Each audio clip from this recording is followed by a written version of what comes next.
सपनों की दुनिया में अब एक नई चमक लाएं। अपने घर की रौनक में चार चांद लगाएं। थकी हुई दीवारों में नया जोश ले आएं। इंटेलेक्स पेंट्स के संग जिंदगी में कुछ अच्छी यादों को बनाएं। करें 1800-2123-494 पर। आप सभी जानते हैं कि 2019 के चुनाव में जो भूपेंद्र हुड्डा जी और उनके लाडले बेटे दीपेंद्र हुड्डा जी जगह जगह जाकर के एक बात कह रहे हैं कि हमने जननायक जनता पार्टी को जो कहते थे कि यमुना पार ले जाएंगे या और अन्य विषय पर, और वो जाकर के बीजेपी के साथ मिल गए और ज्यादा उनके जो लाडले बेटे हैं जींद में, हिसार में, अन्य क्षेत्रों में, मुझे हैरानी होती है कि कैसे कोई पूरा झूठ बोल सकता है, कैसे सरेआम कोई झूठ बोल सकता है। और आज ये मेरी इच्छा नहीं थी मगर मुझे कंपेल किया कि आज उन तमाम बातों को आपके सामने। दीप कमल जी, अगर आप शुरू करें। आपके बिल्कुल पीछे जो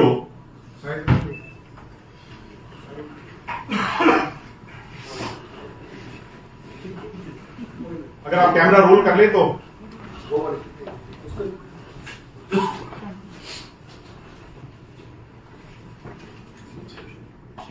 ये दुष्यंत जी की फोटो है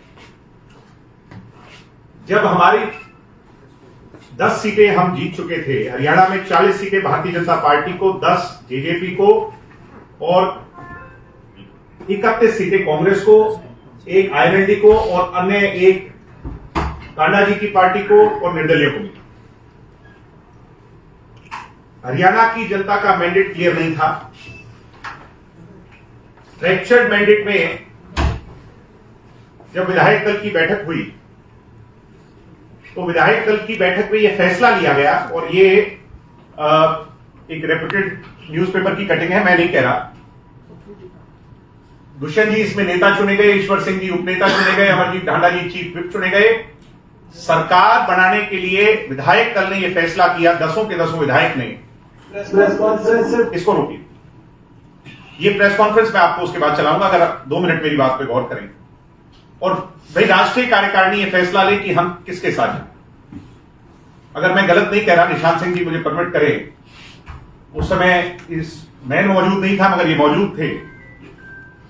डॉक्टर अजय सिंह चौटाला जी ने, हमारे राष्ट्रीय अध्यक्ष जी ने यह फैसला लिया, क्योंकि उन तक ये बात ले जाई गई, उनका यह फैसला आया कि 3 बड़े विषयों पर 5100 पेंशन, महिला को 50% आरक्षण और तीसरा हमारा 75 यानी मेन मुद्दा दुष्यंत चौटाला जी का जो था, इन तीनों पर जो भी पार्टी सहमत होगी, ये तीनों मुद्दे हैं हरियाणा के हित के मुद्दे, हरियाणा के भविष्य के मुद्दे, हरियाणा में इक्वालिटी के मुद्दे, महिला सशक्तिकरण के मुद्दे, नौजवानों को आगे बढ़ाने के मुद्दे, हरियाणा के हित में।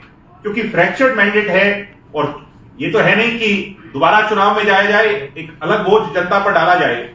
ऐसे में इस फ्रैक्चर्ड मैंडेट में 10 सीटें जो हरियाणा की जनता ने भाई दुष्यंत सिंह चौटाला जी को आशीर्वाद स्वरूप दी है, एक ऐसी सरकार बनाई जाए जिन पे इन मुद्दों को उनके अंजाम तक पहुंचा करके जमीनी हकीकत बनाया जाए।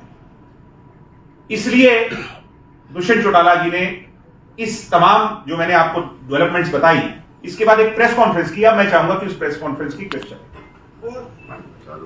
हम काम करेंगे कि क्या बातचीत हुई थी और किस लालच और किस जो है ना उसके अंदर जो हुड्डा जी ने ये सारे के सारे महागठबंधन जो हरियाणा की जनता शायद उस समय चाहती हो, उसको नहीं होने में एक राह मिरोड़ा बनने का, एक हैजार्ड बनने का काम किसी ने किया, तो वो स्वयं।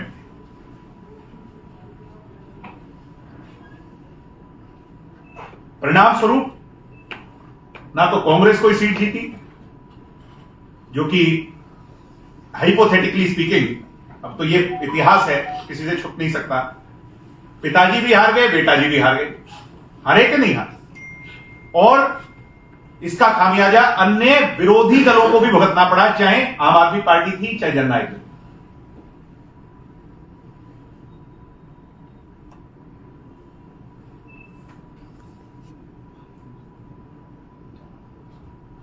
हम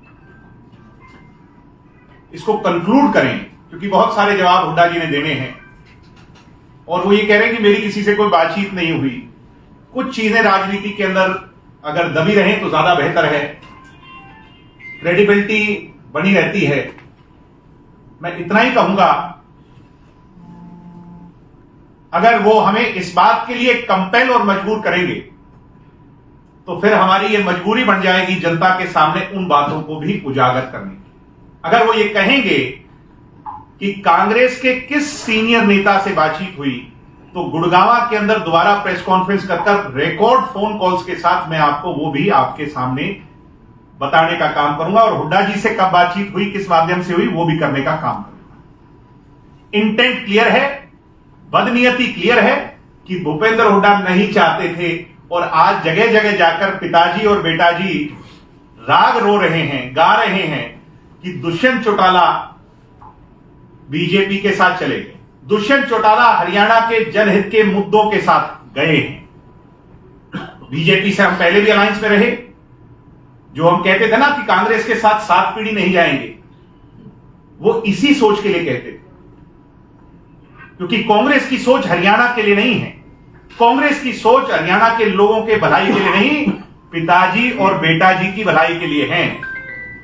पिताजी अपने बेटाजी का फ्यूचर सिक्योर करने के लिए है, और उसके लिए राव इंद्रजीत जी का कुर्बानी दी गई, चौधरी वीरेंद्र सिंह की कुर्बानी दी गई, कुलदीप बिश्नोई की कुर्बानी दी गई, शैलजा जी की कुर्बानी दी गई, और हमारे आदरणीय अशोक तंवर जी की कुर्बानी दी गई कि नहीं दी गई?